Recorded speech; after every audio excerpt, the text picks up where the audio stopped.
¿Cuándo se utiliza doxaprano? Y no está, a ver, digamos, estás mal, pero no es tu culpa. ¿Sí? ¿Por qué? Porque la indicación del doxaprano, y de hecho se llama Viviran, es como que, con esto has de vivir. Sí, literal, se llama así. Cuando es un analético respiratorio, o en teoría es un analético respiratorio, es decir, si mi paciente está hipóxico, está hipoventilando, yo de Viviran y va a ventilar súper. No es así. O sea, de que intenta ventilar, ¿cuál es el problema? De que aumenta la demanda y consumo tanto del miocardio como del cerebro. Entonces, si vamos a utilizar un analético respiratorio es porque ese paciente tiene problemas de ventilación. Seguramente su oxigenación y perfusión están mal. Ese cerebro y ese corazón ya van a estar afectados por fenómenos de hipoperfusión. Si aumentamos el consumo de oxígeno de estos, no nos va a ir muy bien. Si van a utilizar el doxapram, ¿qué es lo que tienen que hacer primero? Suplementar de oxígeno a ese paciente y ventilar por él si es necesario. Cuando esté bien perfundido, muy bien oxigenado y tengamos niveles adecuados de CO2, perfecto, úsenlo. No en un paciente que tiene, por ejemplo, una parada cardiorrespiratoria y apenas van a empezar a hacer maniobras de compresión. Allí ese paciente se va a morir. ¿Sí? Y si lo buscan, de hecho, está contraindicado ya el uso, digamos que recurrente del doxaprano. Entonces, ¿qué haría? Reversor, es una. Pero si no quiere revertir los efectos de sedación del paciente, o digamos que eres tan salado que se te cayó la ampolla de antifamesol. Botaste como $60 de aerosol. Suele pasar. A veces hay que meter reversivo.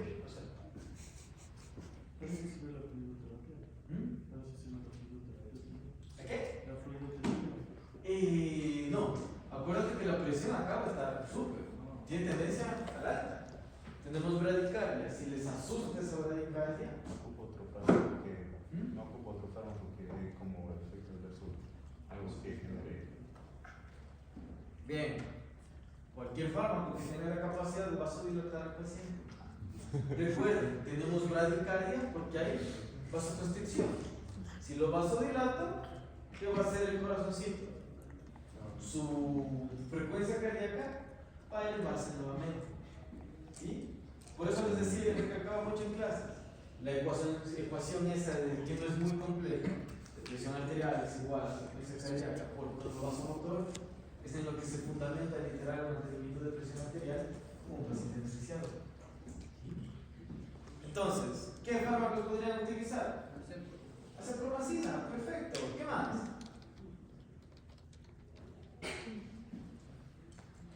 Casi todos los fármacos anestésicos, porque salvo la ketamina y los agonistas alfa-2, el resto son hipotensores. La lidocaína genera tendencia a la hipotensión en dosis altas. Los hipnóticos, como el propo, ¿sí? Otros hipnóticos como agentes halogenados, isoflurano, generan hipotensión.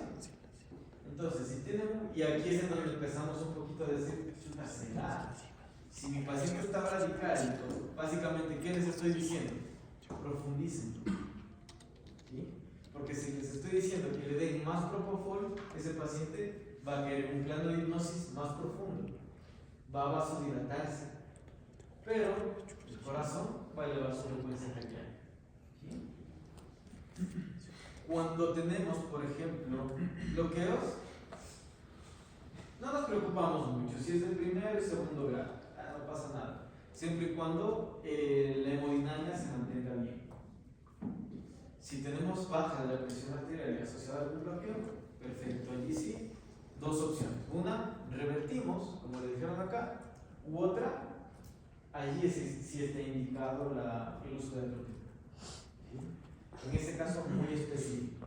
Allí la atropina, cuando tenemos un bloqueo de segundo grado para arriba, no va a afectar la presión arterial del paciente. Lo único que va a hacer es mejorar tanto el inotropismo como el cronotropismo del corazón. Nada más. ¿Sí? ¿En qué dosis se va a utilizar ahí la atropina? Dosis más bajas, 0.02 miligramos por kilogramo de peso. Seguimos acá. La silacina tiene la tendencia de inducir vómitos. ¿Sí? muy grande genera predisposición a dilatación gástrica. ¿Por qué? Apertura de los esfínteres gástricos. Cuando lo utilizamos de manera intravenosa, tiene que ser una administración intravenosa lenta. ¿Sí?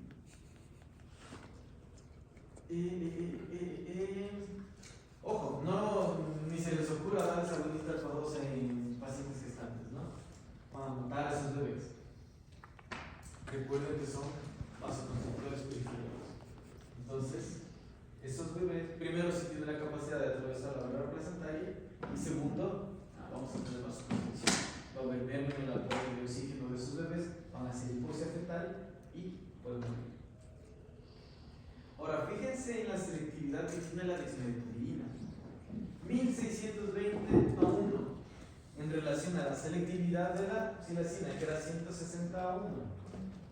Es por eso que la dexmedetomidina, digamos, sus efectos adversos no los vamos a ver a diario, al menos no los más heavy. ¿Por qué? Porque es muy selectivo. Pero cuando tengamos efectos adversos nos van a hacer asustar mucho más. ¿Okay? Disminuye la CAM. ¿Qué es la CAM? Suave, Cristo. ¿Qué es la CAM? Conversión alveolar mínima. Conversión. Concentración alveolar. Concentración alveolar mínima. ¿Sí? Muy bien. Esto es un término que viene directamente del uso de agentes halogenados, es decir, isosebufloranos.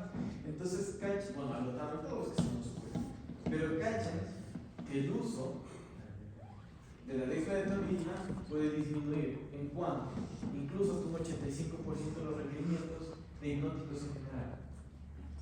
Es por eso que si en el intraoperatorio revertimos al paciente que tiene dexmedetomidina, por ejemplo, ese paciente va a salir así de plano. Es muy probable que se les despierte. Si van a revertir a un paciente que está en cirugía, que está abierto, primero tienen que profundizarlo sí o sí. Si van a hacer una reversión. Porque si están en una cirugía abdominal, ese paciente literal se va a intentar despertar, se va a intentar poner de pie. Misma historia, si disminuye la frecuencia cardíaca, por ende, gasto cardíaco, incrementa la presión arterial. Tienen que estar muy pilas, como les decía, con el tema de la dilatación gástrica, y en pacientes grandes puede tener dilatación gástrica, independientemente también cuál sea su posicionamiento. ¿Sí? No utilizar hembras gestantes nuevamente. Muy importante, no utilizar en pacientes que tengan aumento de presión intracraneal. Esto aplica para todos los agonistas alfa-2 como tal. Y si tenemos un paciente con una enfermedad hepática o renal muy grave, tampoco sería nuestro principal uso. Dosis, ¿sí? Misma historia, aquí tenemos unas dosis muy variables. Otero, ¿qué nos dice? De 2 a 10 microgramos por kilogramo. Generalmente esas dosis están dadas para aplicación sea transmucosal, porque si se aplica intranasal la dexmedetomidina, subcutánea o intramuscular. Cuando vamos a utilizarlo de manera intravenosa, generalmente de 0.5 a 2.5 microgramos por kilogramo. ¿Podemos llegar hasta los 5 microgramos por kilogramo intravenoso? Sí, sin problema. Ahora, tienen que tener en cuenta que entre mayor sea la dosis que van a administrar, mayor va a ser la respuesta del paciente al fármaco. Cuando hablamos allá de CRI, es infusión en ritmo constante, por sus siglas en inglés, hablamos de que esa dosificación va a ser de 0.5 a 2.5 microgramos por kilo por hora. La concentración de la dexmedetomidina generalmente es estándar y suele venir de 500 microgramos por mililitro.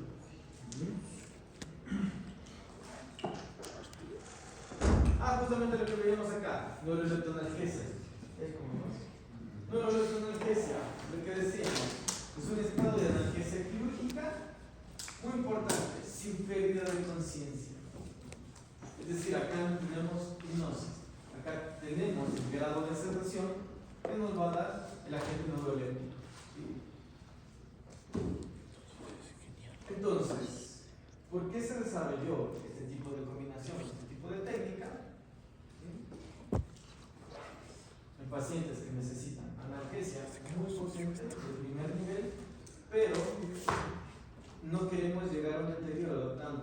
función nerviosa como de la función cardiovascular.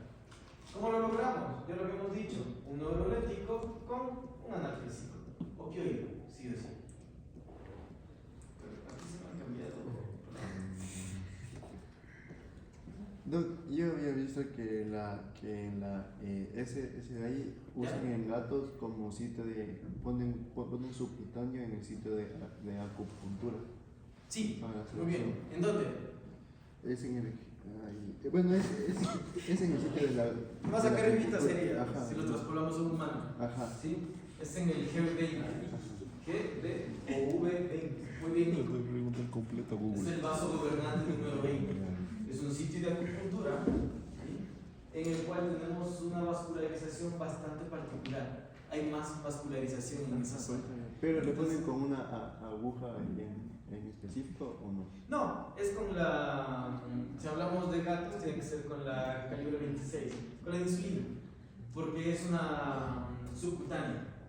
Entonces, se dice que la función del vaso gobernante número 20, cuando hablamos de sedación con dexmedetomidina, es mucho más eficiente que si utilizamos la misma dosis de manera intramuscular.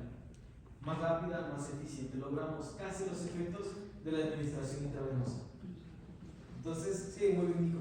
Se puede utilizar tanto en gatos, tanto en perros, es una muy buena opción. Y de hecho, cuando utilizamos la función del vaso gobernante 20, vamos a utilizar dosis con tendencias a la baja, porque podemos tener, no una sobredosificación como tal, pero sí vamos a tener mayores efectos. ¿Sí? Es casi como darle una intravenosa de dexmedetomidina. Sí, es una muy buena opción. ¿Qué más? Ah, está bien que se me había cambiado de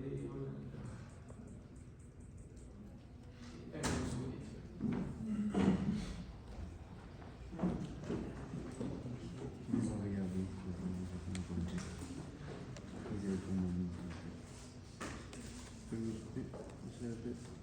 Pero yo por la anatomía no sé ubicar ponte le doy en el cerebro pincho una mano. ¿Cómo está la Chloe?